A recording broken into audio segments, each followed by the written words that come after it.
because we are obsessed with that end of that.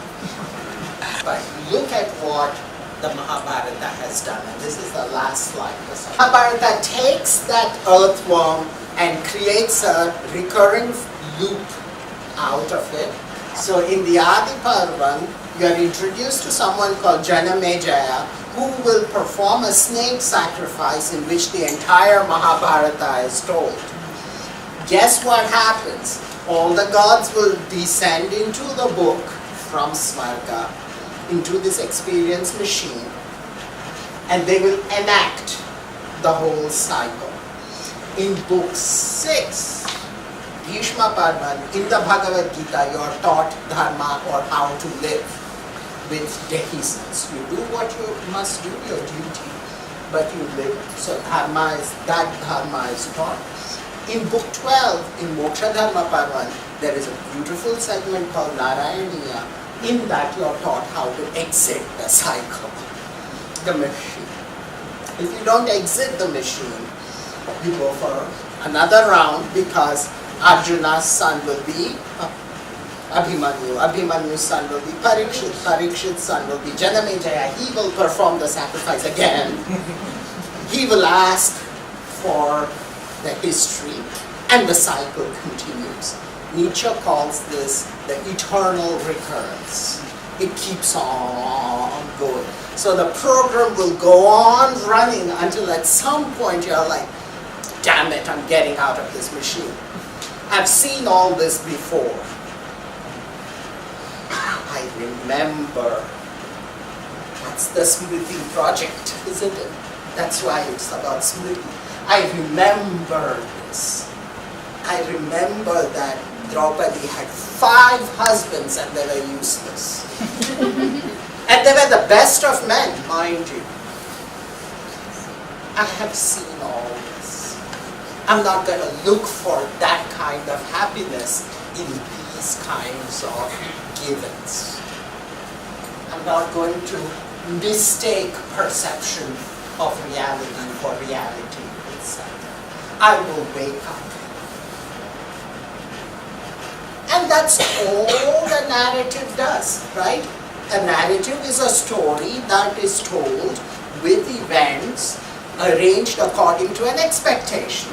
And there are only 2 endings to an expectation. It is either different from what has gone before, which would be moksha, or it's a repetition of the same. Those are the only 2 endings of any story.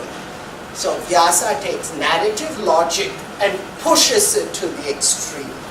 And samsara and moksha now appear as the only 2 possible conclusions of every story, of all stories.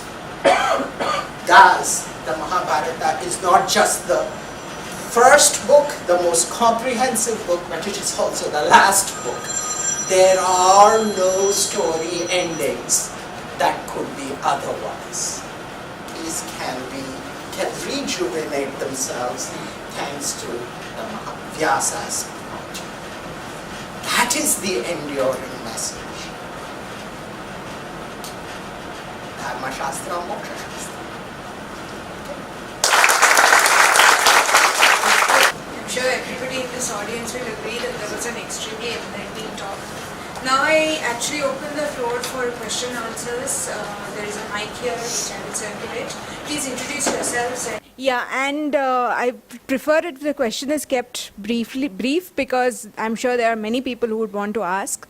So let's give as many people time as we can.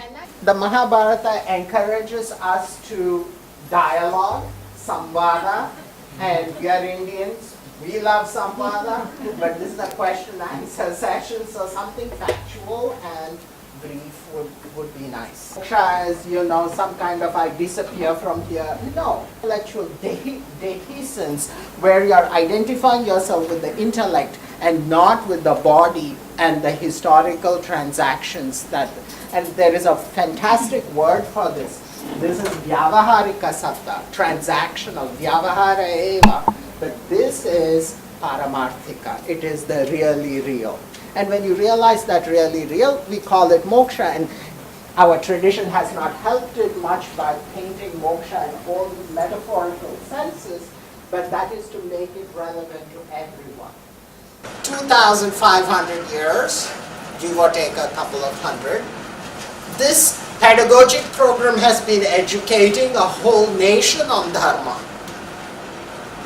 It's just incredible when you think of how much in the West funds are sunk into humanities, into tenured professors. It's like they're like a herd of white elephants, that are maintained.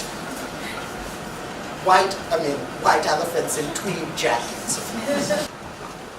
The short answer, the brief answer is, of course, you can read independent narratives and they will always have application and sort of shed light on different aspects of life.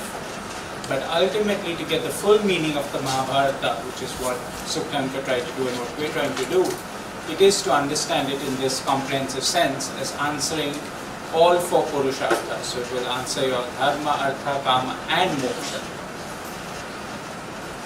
And for that, if I may add, Shraddha is required, but if you already have the Shraddha, you don't have to go through all these presentations. But these presentations are necessary when we no longer understand why we are reading the text in the first place. History creates so many doubts in our minds that everybody who's given the Mahabharata will immediately do historical research into it. So we've come to this strange position where we don't have to learn a new skill, we just have to unburden ourselves from the crutches that we have been put in. Hello, I am a student of Indology and I find that these days there is a passion or a great curiosity perhaps or tendency to ask about the evidence of Mahabharata and also Ramayana. It is well known that our own government few years back gave a statement in the court that this never happened, it is just a belief. Okay. But I would just like to know that have people raised similar questions about other epics, other Arsha Kavyas or other beliefs? And how would you look at it? Thank you. This obsession with history is a 19th century phenomenon, and all epics to some degree have been subjected to historical research. So it's not only the Mahabharata, similar questions about composition, about integrity, about the period in which it was written, whether the facts were real, true, whether these things really happened, were raised for the Greek epics also. The historicization, this is why for you to understand the significance of the second half of this presentation, which was the philosophical impact or the philosophical significance of the Mahabharata, it was necessary for me in the first half to set aside history. The historical thing, and this is something Vishwa and I are working on our next book on, history is a narrative that has been constructed and fashioned. And if you want a good translation for history, it is Christa Purana. It is the narrative that is going to result in the theophany of Christ. And that is why this historical narrative has been written. The picking up of the Mahabharata and subsuming it into this specific sense of history has made it impossible for the Mahabharata to unfold its native theophanic effects. And that is the severe loss that has happened through history, that all other cultures now can no longer experience the absolute validity, the absolute givenness of their own theophanic experiences, their own divinities, and that has happened through this thing. So 2,000 years is roughly what we will take as significant history, right, for humanity. It's like putting an ocean in a cup. You can put it in a cup and say it's ocean water, which is what Mahabharata says. But it's another thing to say there is no ocean but this. So history is such an epistemically deficient category that raising that question is going to block off the work of the epic in the first place. That's why looking at it as mythology is much more sophisticated, because the category of mythology sort of begins to play with what is real and what is perceptual. Right? So the historical question, the worst thing that can happen to Ramayana is the finding of the Setu, the bridge. Because instantly, in one moment, Ramayana will become a dinosaur bone. Jurassic Park. Yeah, a Jurassic Park. You see, the worst thing that can happen to these epics is that they be historicized when their function is to historicize history itself.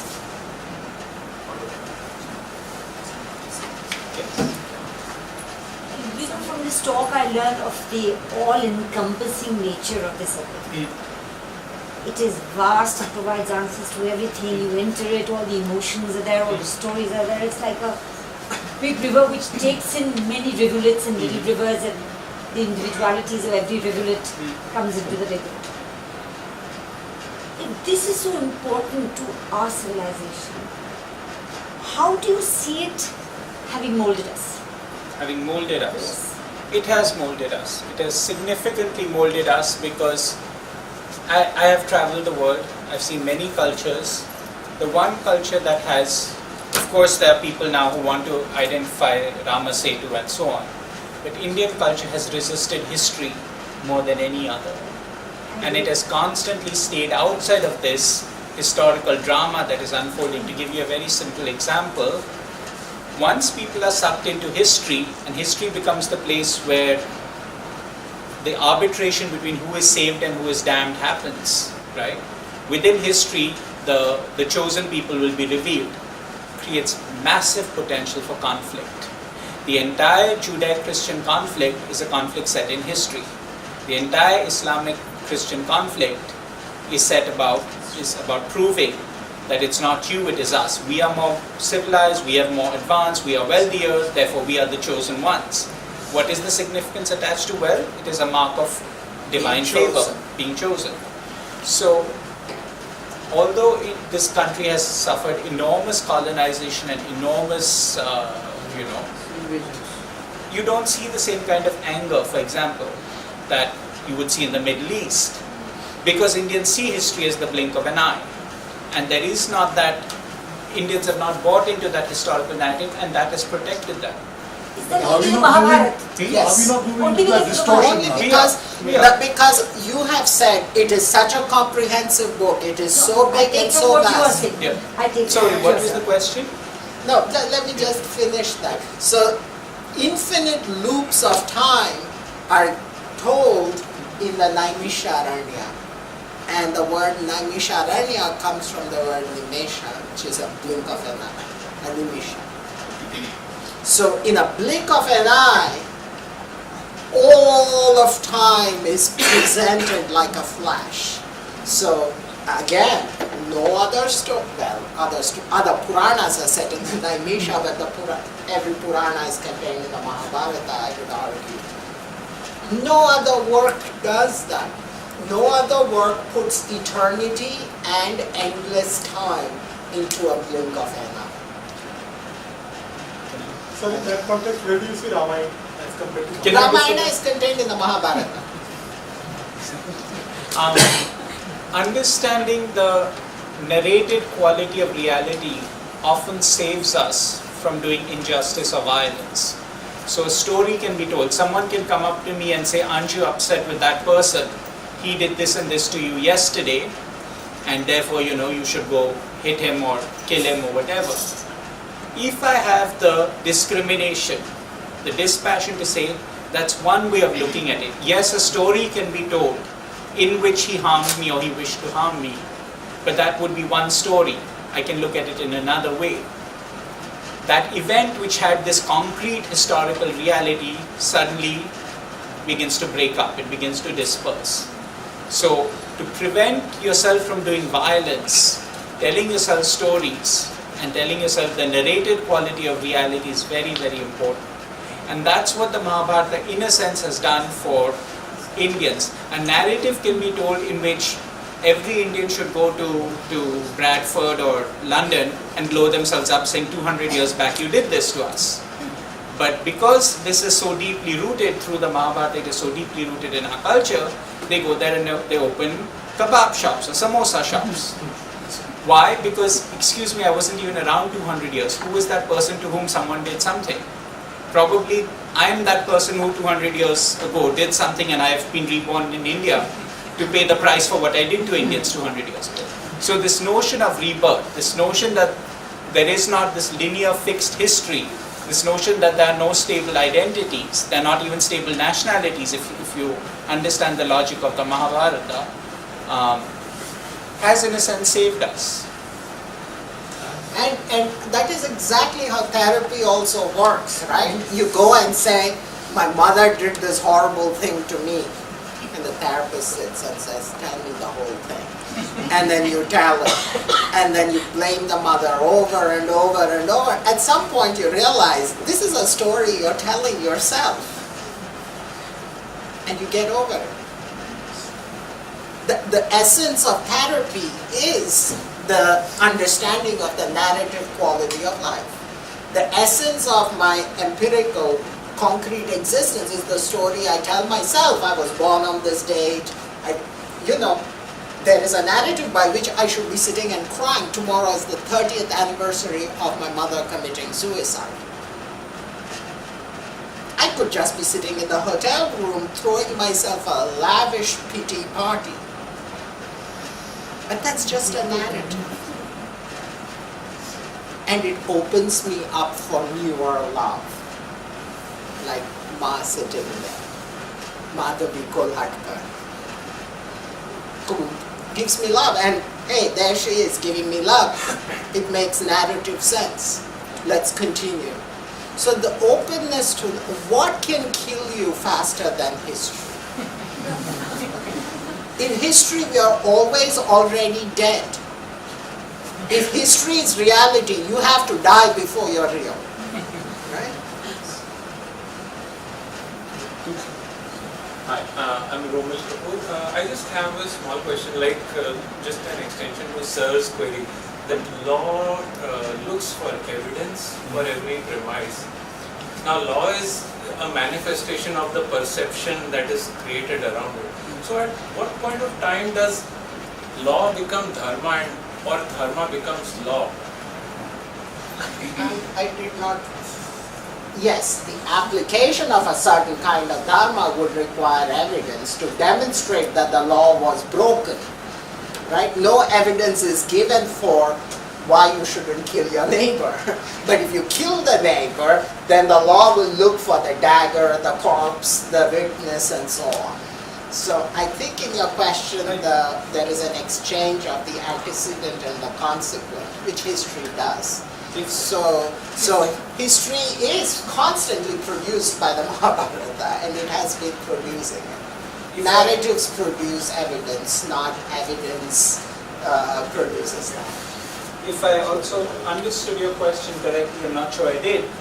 The question you're asking applies specifically to normative dharma, for which, of course, normative dharma is sort of the transactional reality that happens within the cosmos, and for which, of course, there are standards and evidence and so on.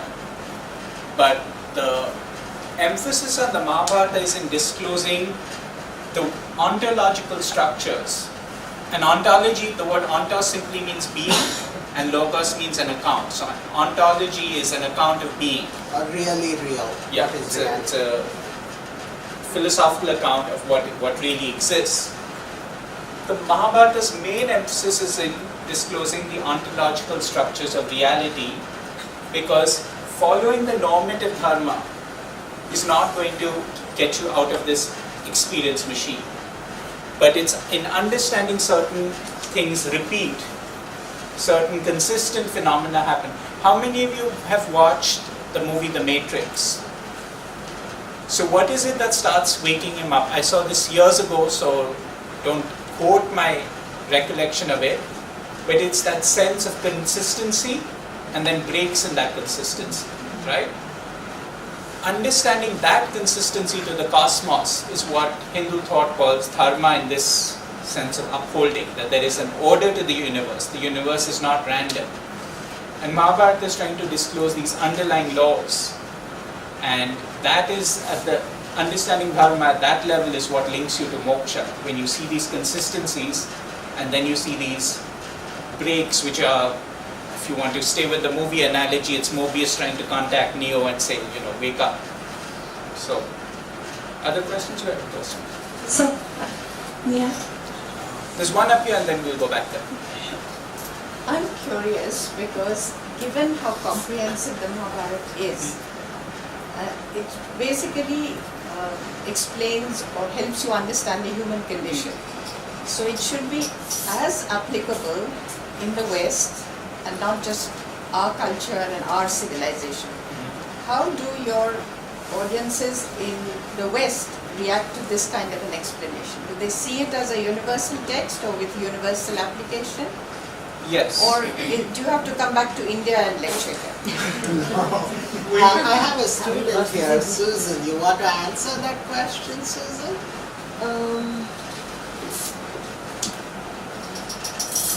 My experience of knowing Professor Adluri here and coming to him as a student,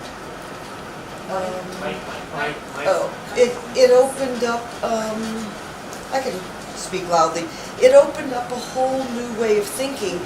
Not that one didn't think that way, but it gave it a construct, it gave it a context of these stories. So if I had Greek mythology stories or the Hebrew Bible stories and Solomon and all these people, this is just much more fun. And it is beautiful, it's enlightening, it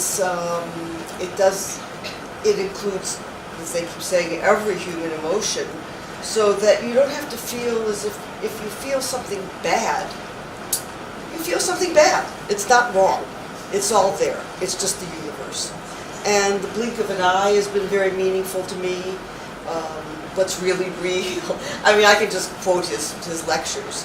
And in a way, Mrs. Bagchi, it has been more difficult to explain this to Indians than to Westerners because they have seen the end of history. Whereas in New Delhi, they've just discovered history. And so it almost feels painful to try to explain here in the West. So you're right, it's a universal text. It's not religious, it's not sectarian, it's an experience machine. And if it was made in Taiwan, it's still an experience machine. It just happens to be made in India, which was not even India then. So. Where everything will be God, you will see God in everything. So my question is that, what is the concept of God according to Rishi Vyas? Sat Chit Ananda. And therefore what is joyful rather than pleasurable, right? So for example, when I share a piece of cake, half the pleasure is gone, but there is a joy that I experience coming simply from the application of ethics. Simply because I did the good thing, I feel joyful. So ethics cannot be explained according to utilitarian thought or hedonism. So Brahman is ethically joyful, cognitively the seer, not the seen, and what is really real and not the historic, which is only perceptual. So along with Satchit Anand comes the only benevolence? Absolutely, and compassion, because there is nothing I can cheat on someone or I can harm someone and make a little gain, but I know that it is not lasting. It's just another transaction. It's just another experience in the experience machine. Thank you. I just wanted to ask you, you just said that Mahabharata has taught Indians to view history as a blink, in a blink. I feel that it has also harmed us because we are more forgiving in nature. We have been subject to so many invasions, colonizations. If not for these invasions or colonizations, you would not be teaching Mahabharata all over again to Indians in Pune. Is it true or not? Okay. We are probably more forgiving than we ought to be. And is that a crime? Yeah, exactly. Do we want to remember the old grievance of whether the Messiah has come or not and keep on going? I do not see the point of this question because of that forgiving nature, Indians can travel the globe freely. Do you really want to belong to a culture that is seen as suspicion everywhere it tries to enter? I really think the forgiving nature has freed us even on a transactional level and has allowed Indians to move around and to be accepted everywhere. The more philosophical answer is that in Kena Upanishad there is a story that a yaksha appears before the gods, and the gods do not know who this strange being is, and then they say to Agni, go and find out about that yaksha. And Agni goes and asks, who are you? And that yaksha takes a blade of grass and puts it before Agni. He asks, who are you? And he says, I am Agni, I am Jata Vedas, I can burn everything there is in this universe. He takes a blade of grass and says, burn this. And Agni tries to burn it and cannot.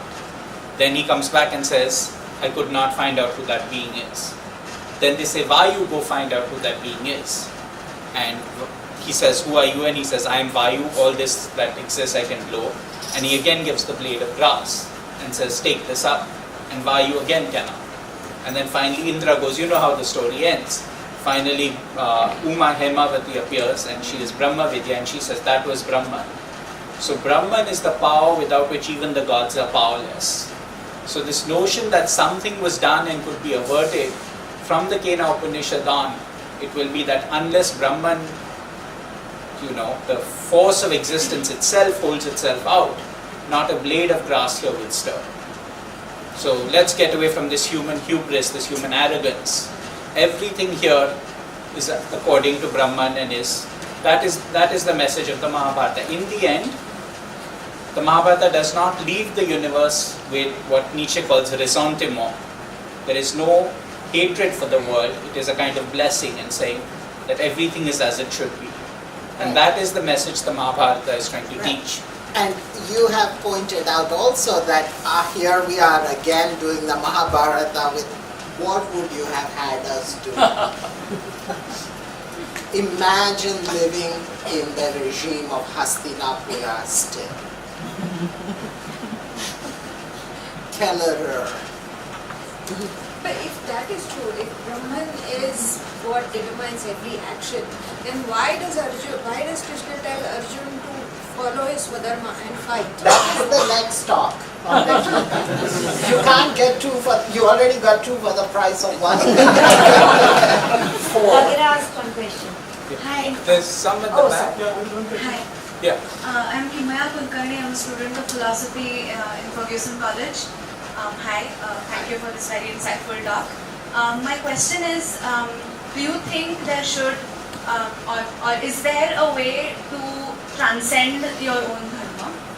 Because when the concept of dharma becomes really problematic when you consider stuff like the Varna system. Right. So these varnas or these dharmas are yuga dharmas, which are subject to time. So for us to have a caste system now is simply wrong. It is adharma now. What was dharma of one yuga cannot be the dharma of another yuga. What is Sanatana dharma is different. Right? So the constant confusion of the political and the essential, the constant confusion of yuga dharma and philosophical dharma, if you will, is problematic. And I think it's a good question. You cannot put women in the kitchen anymore. It's just wrong. It's what killed my mother. She said, I hate domesticity. That's what killed her. Hi. This one is from the cosmological point of view. So we talked about the earth form and we talked about the cycle. So do you see the earth form falling over the cycle sometime down the line? The earth form you talked, the dogmatic representations, the walk that we are taking. So if we take it from a cosmological point of view, do you see that earth form somewhere falling down that circle? No. If you look at the sun, and I'm sitting here, History is in my imagination. The earthworm is in my imagination. History is 2 steps removed from reality. Already perception is 1 step removed, and then the historical narrative is another step removed. So the earthworm is completely made up in our heads. Can I also answer that through Nietzsche? I have the quote, unfortunately, from one of my teaching slides in German, but I can translate for you. This is Nietzsche showing how the historical perspective has come up. And since it's Nietzsche, it's an absolute. Within one aphorism, Nietzsche will introduce the thesis, demolish it, and leave you in splits of laughter. So I'm going to translate. In some remote corner of the universe that is sort of broken up into endless solar systems, there was once a planet on which clever animals discovered knowledge. It was the most arrogant and the most false moment of world history, but only a minute. After a few breaths of nature, the planet cooled and the clever animals had to die. Do you see how he's mocking the historical perspective which goes out from this clever animal that says, I discover, I know, and he's reintroducing the whole cosmological perspective. And this word is very hard to translate, Verlogenster, the most false, the most fake, the most dishonest moment of world history. Also ludicrous, right? That's also yes. So, Verlogen is really this perverse, false moment when humans discovered history. How? By forgetting the entire cosmological background. And the cosmos mocks history daily. And that is why every Hollywood movie is set between this tension that an asteroid is hurtling towards Earth, and can these clever animals avert it in the last second? And since the movies are made by the clever animals, of course the clever animals avert the asteroid. It is the greatest Jyotishi of the time, Parashara, and I think the Bhrigu and the people who preserve Mahabharata, they also told in Manusmriti the sense of time. So if not historical time, what is the sense of time we must have in the Vyavahar? Not time and space are just forms of our, the conditions of the experience machine. And the way these are organized in the Mahabharata is through a term called loka, which means a world. So there are many lokas that you could go to, even Svarga is a loka. So you freely move between. So think of time and space as parameters within the experience machine, because all experience occurs in time and space. And therefore moksha is the realization of that which is other than or not bound by time, space, and causation. Okay, one more question and then we have So again related to time. Yes. So we are trapped in this before Christ and a linear sense of time and Gregorian calendar. Any advice on how to go beyond it and still continue our Vyavaharik? Why? It is another experience machine. So just continue in this and become thoughtful and ethical. There is no need to now suddenly say we are in a Western let me end with this, because this is an important message from the whole lecture. What is being problematized here in all our work, all our presentation is not the Christian nature of history, which is a given. There are many books you can read on this. This is not a new discovery that Vishwa and I have made. What is being problematized is the nature of history itself. The Mahabharata shows you certain people are trapped in history. It's not yet a Christian history, but Duryodhana is trapped in history. Duryodhana, all his evil comes from the fact that he cannot forget in childhood, or the inane thing that Draupadi laughed at him. And recounting that historical narrative over and over and over, the greatest evils are perpetrated. The second person who is trapped in history is Dhritarashtra, because as you know from taking the Delhi course, in the Anukramani Parvan, Dhritarashtra will give you a complete history, and after every historical recollection, does anyone know the word he utters? The Sanskrit is? But how does he begin that narration? Or rather, towards the end, he says Kashta. So, Okay, so he says woe, and history is that which induces woe in you. The entire project, why is that historical narrative given in the first book of the Mahabharata? Because the entire project is to go from that narrative. Dhritarashtra is telling a story about history, about his own historical experiences. Its outcome is only woe. From there, the next narrative the Mahabharata tells is a Hari Katha. So, view the universe under the perspective of your narrative, it will end in death and madness. View the universe under the perspective of a Hari Katha, the play of Hari, it's a joyous narrative. Thank you.